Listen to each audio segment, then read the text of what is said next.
So, if you are a person who has anxiety around medical appointments and finds it hard to speak up for yourself when you're in medical appointments, or go into such a freeze that you get out of a medical appointment and you're like, wait, what just happened? I didn't even talk or say anything that I needed, and they just prescribed me something that is not at all what I wanted. Um, this video is for you.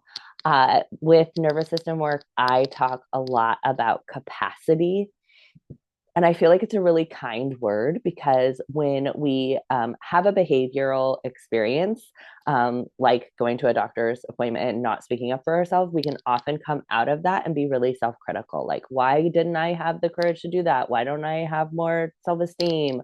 Why don't I have more assertive communication? Like, what's wrong with me that I can't even like tell the doctor what I want? Right.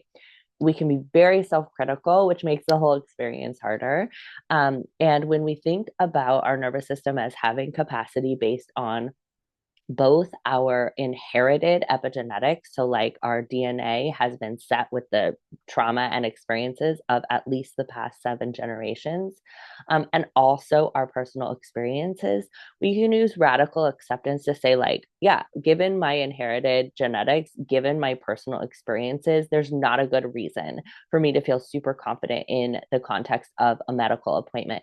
So, me personally, I'm trans non binary, and I have had um, over the course of my personal history, experiences with sexual abuse and birth trauma, which is similar to sexual abuse in a lot of ways.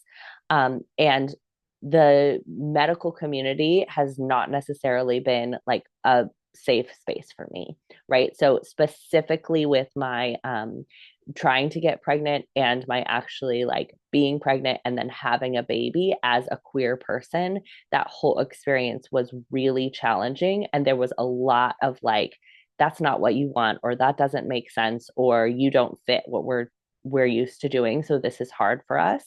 And when I had boundaries around what I wanted the medical practitioners to do during my childbirth, I was told, like, you're not going to receive care unless you consent to these things, which is not actually consent, right? When you are being withheld care, unless you like allow something to happen, that's not consent. That's a threat.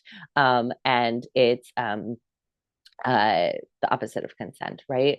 So when I was in labor and my labor was kind of stalled out, I was told that I needed to have an intravaginal exam.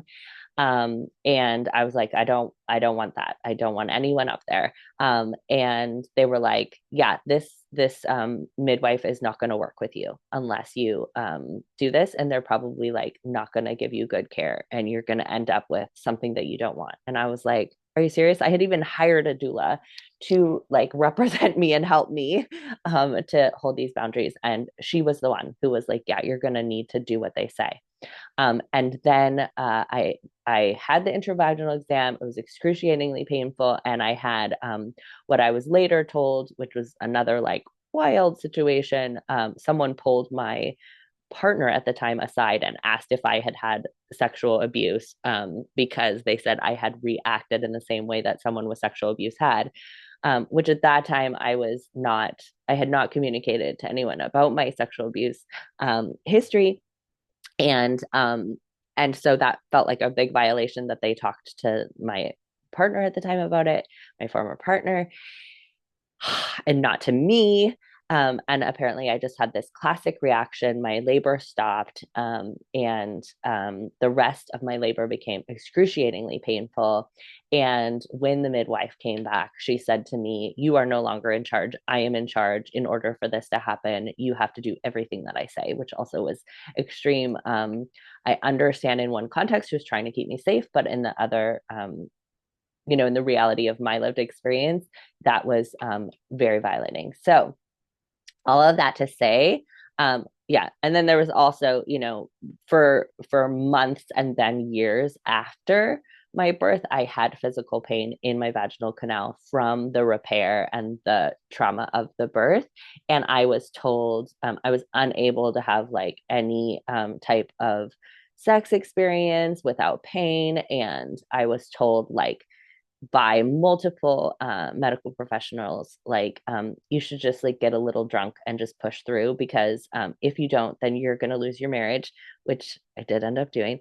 Not completely because of that, but it certainly was a factor. Or like you just need to suck it up because like there's nothing wrong with you. Um, and so all of those experiences have led to me feeling pretty darn uncomfortable in medical situations, and have led my nervous system to think it's a safer idea to just check out because I was told that I was not in charge, right? And when we have the perception that there is somebody who is more powerful than us and we have a threat response, we're going to probably go more dorsal, which is the freeze response or the disassociating.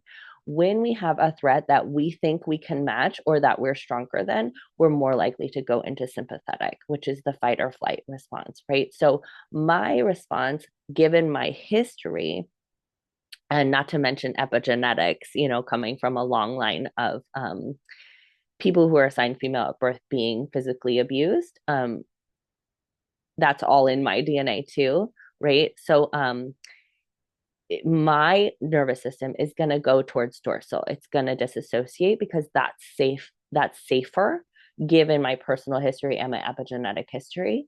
And so when I now go into a doctor's office and disassociate and then come out and beat myself up, it's not really uh, a kindness to me because my nervous system doesn't currently have other options, right? So, this is where the whole thing about self inquiry is so rad, right? So, typically, when people have a threat response that impacts their behavior, then they just get mad at themselves about it and just kind of wish that it will change. And they don't take that to self inquiry. So, last week I had a medical appointment around my perimenopause symptoms that have been really hard for me lately. Um, and the other layer to all of this is the gender stuff. So, as a trans non binary person, I'm often it's like treated in medical situations and in all situations, honestly, as either a cisgender woman or a trans man. And to communicate, like, I'm neither of those. That's the whole concept of non binary is like, I'm not trying to be a man and I'm not trying to be a woman. And I would like you to treat me as this like unique human, which I think we all actually deserve to be treated as. But it can be very difficult for people to understand that. Either they're like, oh, I'm great with trans people and I'm going to treat you like a man. And I'm like, yeah, that's not actually what I'm asking for. Or, yeah, I don't think trans people exist and I'm going to treat you as a woman, which I'm like, also did not ask for. So I went to my doctor last week to try to get some support around perimenopause. I have been taking testosterone for my perimenopause symptoms for several years, not for gender reasons, but I was like, yeah, I think it sounds kind of fun to have a lower voice. Like, so I was a-okay with that. I did not want to have facial hair, but like, I'm like, that's not gonna like freak me out. I don't like it. I have a lot of facial hair now, and I like shave it like every couple of days, and it like hurts to shave it, and I don't like that. And I don't like hair removal, so that's like not a thrill for me, but I'm like, it's not the end of the world. I'd rather not have the perimenopause symptoms. And at the time when I was choosing the testosterone, I was given the options of birth control or an IUD. And both of those, like when I read about what they would do, they wouldn't really help me and they had a lot of side effects. But then the estrogen patch and the progesterone tablet was not offered to me. And I think it's because they interpreted me as too young, because at the time I was 38. So much. And it makes me stressed talking about it. So you can see, like, my nervous system is just like, this is a lot. So when I went to talk to my provider about it last week, she was like, yeah, let's do the estrogen patch and the progesterone tab. Because I had done some research and I had shared with her, like, I think that might be like a valid next step. And then she was like, let me check with this other provider who specializes in trans healthcare. So she called me back and she was in a big rush. And the other thing that's hard for me is like taking up too much time or like inconveniencing people, which is also makes total sense given my history. And she's like, yeah, the other person said just increase your testosterone. And I was like, well, that won't help with any of the symptoms that I'm having, like the symptoms that I'm having are a direct result of a like a lack of estradiol, whatever, estradiol. I can't say that word very well, but it's the estrogen. And so she was like, well, I think we should just increase the testosterone. And I was like, okay, I'll make another appointment, because she was like, or you could make another appointment, talk to her. And I was like, okay, I'll make another appointment. Instead of just saying, no, actually, I want the estrogen and the progesterone, just go ahead and prescribe it for me. I understand what I'm doing because I'm not taking the testosterone to be a man. And she's like, well, it'll counteract the testosterone. I'm like, that's fine because I'm not taking it for secondary sex characteristics and I don't want more secondary sex characteristics. So I could have said that, but here's the thing, I couldn't have said that because my nervous system had already decided this was not safe because she had told me that I didn't make sense. So what I did was I, got off the call and was sad about it and disappointed and, supported myself through the evening, took some time outside, looking at nature, did some orienting because that's what's really helpful when you're in more of a freeze response, is to connect in with your senses. And then I did some self inquiry and talked to my therapist about it and was able to recognize, like, okay, I don't have the skills yet to be able to do this because in this setting, my nervous system is still too is sure that we're not safe and is going to go towards dorsal. So what I did was I decided that at this appointment, I was going to open the conversation with, I have a hard time being assertive in these settings and I have anxiety about this because I want to communicate something to you that I'm not sure that you're going to be able to receive or that you're going to understand or whatever. And it was tricky because I was planning for the appointment and like prepping myself. And then um, she was running late. So I had to push it back. So I had to like wait longer, which is more nerve wracking. And then I felt awkward when we started because everyone's rushed. And I said that to her at the beginning, I'm bringing anxiety into this appointment. I typically have a hard time communicating assertively in these types of environments. And she was kind of weird about it, right? She was just sort of like, okay, like it didn't make sense. And then she went into her whole spiel about how I should just increase the testosterone.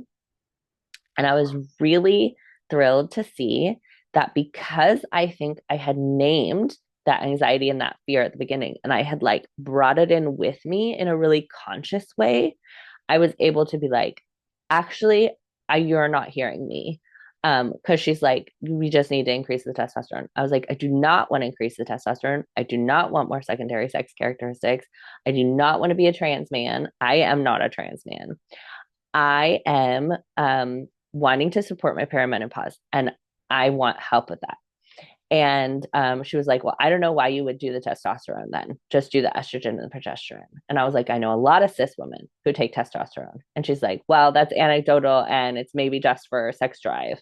And I'm like, okay, but that doesn't rule out the fact that it's valid to take it as well. Cause I was like, I'm not just wanting to drop my testosterone because the testosterone has helped me. So I was able to challenge her, which is really new behavior and really exciting. And I think one of the main reasons is because I had done my self inquiry. I saw my anxiety, my disassociation as a valid way that my body has been helping me through these experiences. I brought it in and named it and held it there with me so that it didn't have to overtake the whole situation. It could be there with me and be acknowledged and be like, this is scary. And I'm like, yeah, this is scary. And we're all acknowledging this is scary. This bringing something to consciousness is so super powerful. I can't tell you how unbelievably earth shattering it is to bring something to consciousness. It doesn't have to be resolved, it changes the whole game. Um, I'm honestly shocked. I didn't expect to be able to do this. And by the end, she was like, "Okay, I'm understanding you. So you wouldn't have taken the testosterone if not for the perimenopause symptoms. You weren't taking the testosterone for gender affirming care." And I was like, "Exactly. Exactly. That's what I'm trying to tell you." But it was so hard for her to get through her mind because she's like, "I'm a trans health specialist and I help trans people and you want this for gender affirming care." And I'm like, "No, I don't. I am trans and I don't mind the gender aspects of it. It's kind of like fun to have a lower voice and have smaller hips. But overall, my like mental health and physical like functioning is what I was doing it for perimenopause. So, anyways, it was a real win for me, and I really believe that the self inquiry is what got me here, and the bringing to consciousness and bringing this anxiety and fear into the room was what really made a difference. I have seen so many people when they have something like a part that is holding them back from behavior that they really care about or want to align with, when they acknowledge it and they're just like, oh, you are here, you can be here. I'm going to acknowledge you. I'm going to take care of you. I'm going to validate you, but you're not going to take over all of who I am. It's just astonishing. I had this experience also when I used to use fainting as a way to get out of situations. It was like an extreme dorsal.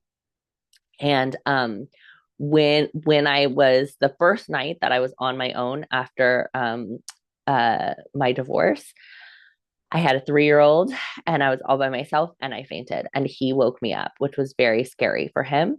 And I was like, all right, this is no longer functional. This is no longer safe. Like, I'm the only adult in the house and I can't do this anymore. And I was able to like meet that part of me that fainted to get me out of things, which had been very effective and that I had always like hated. And now I was able to appreciate it and be like, okay, you were doing a really good job. We now need a different strategy. Can fainting come with me into stressful situations? And I'm going to take care of fainting and I'm going to get through the stressful situation. So the bringing to consciousness is just like an astonishing thing. And it literally is no more than that. Like, I see you, I see your purpose. I thank you for serving that purpose. I am now going to ask us to interact with this differently. So, anyways, I love you all so much. If there's anyone who relates to this or has other tips that they use to help them with this, please share it in the comments because I think this is like really common. And I'll see you in the next video.